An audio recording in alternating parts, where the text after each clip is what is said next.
Bismillahirrahmanirrahim. Assalamualaikum warahmatullahi wabarakatuh. Perkenalkan, nama Ibu adalah Ibu Diana Edita. Kalian bisa panggil dengan Ibu Diana. Nah, pada siang hari ini kita akan melaksanakan kegiatan layanan bimbingan kelompok. Nah, sebelumnya Ibu akan menjelaskan terlebih dahulu apa itu bimbingan kelompok. Bimbingan kelompok adalah layanan yang diberikan kepada siswa secara berkelompok untuk mencegah berkembangnya masalah atau kesulitan pada diri siswa. Tujuan diadakannya layanan ini adalah membantu siswa memperoleh informasi, wawasan, dan pengalaman sebagai bahan pertimbangan untuk mengambil keputusan dan perubahan sikap dalam menjalani kehidupan sehari-hari. Tema layanan pada siang hari ini adalah mengenal berbagai macam organisasi yang ada di masyarakat. Tujuannya adalah agar peserta didik dapat mengenal berbagai macam organisasi yang ada di masyarakat.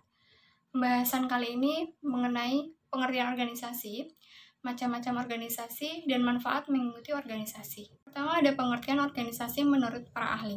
Max Weber mengatakan bahwa organisasi adalah suatu kerangka terstruktur yang di dalamnya berisikan wewenang, tanggung jawab, dan pembagian kerja untuk menjalankan masing-masing tugasnya sesuai dengan fungsi tertentu.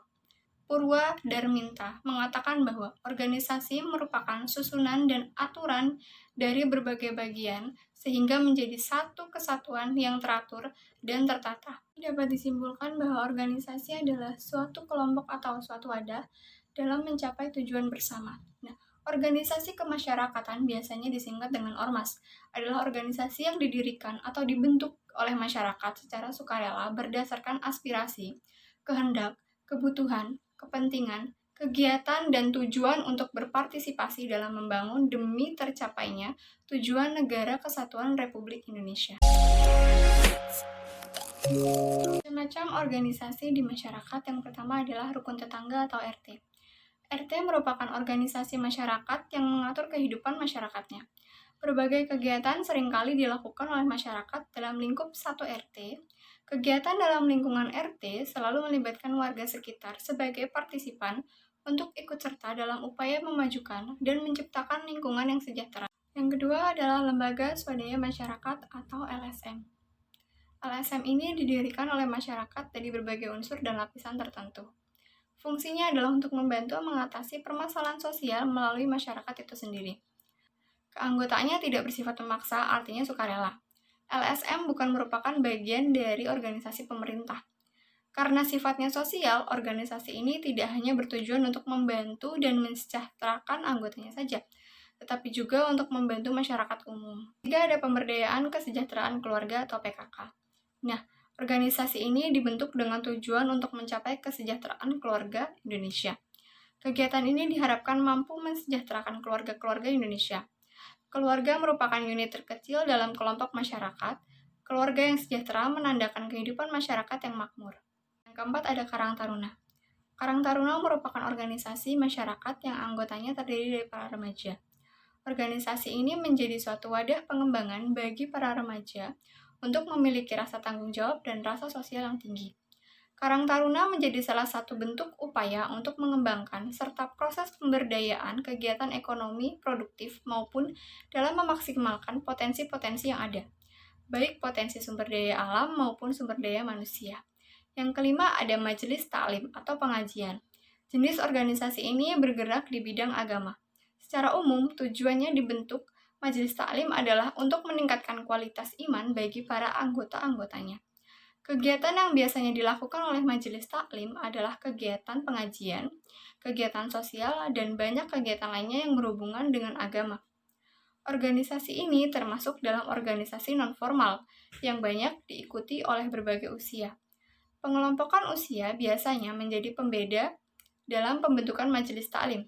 Ada yang anggotanya hanya untuk remaja, hanya untuk orang tua, dan hanya untuk bapak-bapak maupun ibu-ibu, hingga ada yang anggotanya dari semua kalangan usia.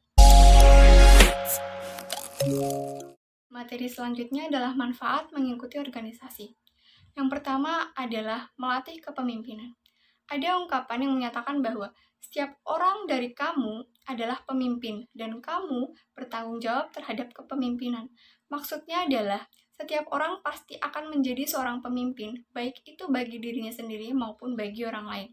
Nah, Organisasi merupakan suatu tempat di mana jiwa kepemimpinan dalam diri kita bisa terasah, yaitu dengan mengedepankan kepentingan umum dibanding kepentingan pribadi.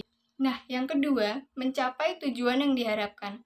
Terbentuknya suatu organisasi tentu memiliki tujuan yang berkaitan dengan keinginan para anggotanya. Salah satu manfaat yang bisa didapat dari berorganisasi adalah tercapainya tujuan tersebut dengan lebih mudah.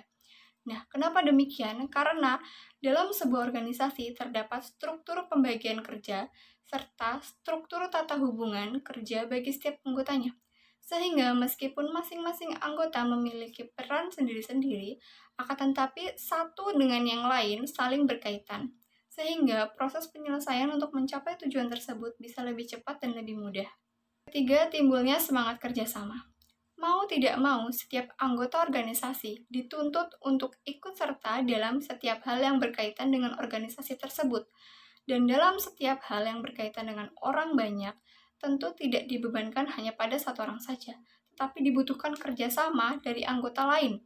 Dengan demikian, manfaat organisasi adalah dapat memacu semangat anggota untuk saling bekerja sama agar tujuan yang hendak mereka capai bisa terwujud.